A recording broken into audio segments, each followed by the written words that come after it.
हाँ जी, तो क्या रिटर्न हुआ 4, हमें x रिटर्न हो जाएगा। तो रिटर्न कहाँ होगा ये 4, कहाँ 4 जाएगा, यहाँ पर, क्योंकि किसने इसको कॉल किसने करा था, यहाँ पे कॉलिंग हुई थी, तो ये रिटर्न 4 होके यहाँ आ जाएगा। ये 4 की वैल्यू z में आ जाएगी और फाइनली क्या रिटर्न हो जाएगा z।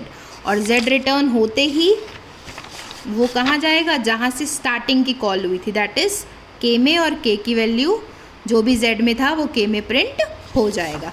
तो अब आपने इसमें देखा कि आपने 2 नंबर एंटर करे, इन 2 नंबर के अगर ये कंडीशन ट्रू है तो पहले ही रिटर्न x हो जाएगा, अगर ये कंडीशन ट्रू नहीं है तो एल्स पे जाएगा, एल्स पे जाके ये फॉर्मूला लगाया जाएगा, क्योंकि ये फॉर्मूला फंक्शन को दोबारा कॉल कर रहा है, तो जो ये रिटर्न होके आएगा वो यहाँ आएगा, फिर रिटर्न z जाएगा। जैसे एक और एग्जाम्पल लेते हैं 12 और 16 का।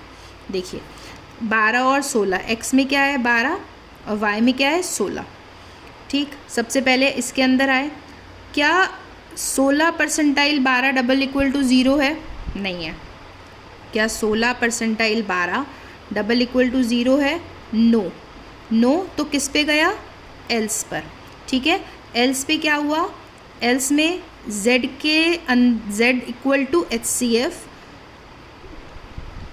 16 परसेंटाइल 12 कॉमा 12।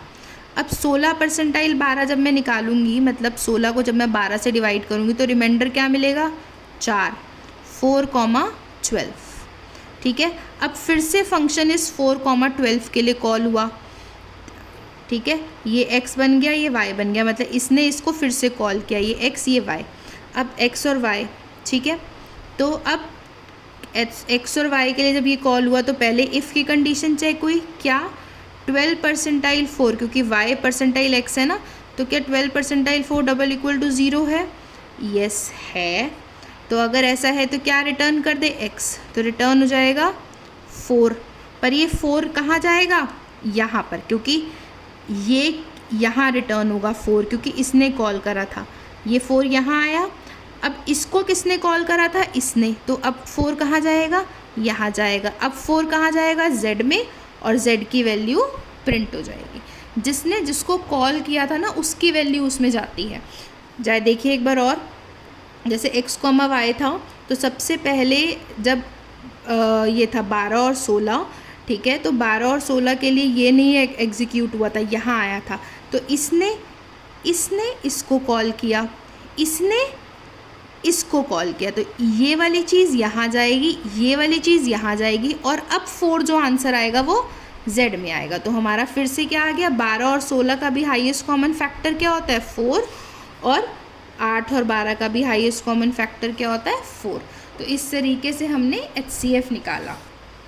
ठीक, अब मैंने बेटा आपको बताए थे स्टार्टिंग में कि ये हमारे 6 प्रोग्राम्स हैं जो हमें करने हैं, तो मैंने आपको 2 करा दिए, फैक्टोरियल और फिबोनाची।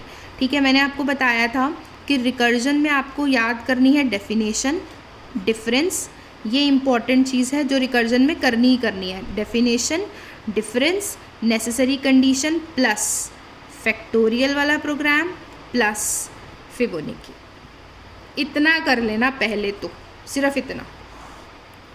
इसके बाद अगर आपके पास टाइम बचता है और इसके बाद मतलब आपको और प्रोग्रामिंग या रिकर्जन समझ में आ रहा है, तो उसके बाद आप रिकर्जन समझ में आने के बाद आप करेंगे HCF ऑफ 2 नंबर्स जो मैंने आपको कराया। इसके बाद आप करेंगे पावर ऑफ अ नंबर, जिसका मैंने ये फॉर्मूला यहाँ लिख दिया है, आपके रेफरेंस के लिए मैंने फॉर्मूला लिख दिया है। जिसको समझ में आ जाएंगे ये 3 प्रोग्राम्स जो मैंने कराए हैं, तो उसको ये फॉर्मूला भी समझ में आ जाएगा, समझाने वाली बात नहीं है। ठीक है, फिर आप उसके बाद reverse of a number try करेंगे, फिर सम ऑफ द सीरीज़। 6 क्वेश्चन थे, 3 मैं करा चुकी हूँ, 3 मैंने आपको दिया है, 3 में से भी 1 का फॉर्मूला बता चुकी हूँ, 2 बचे।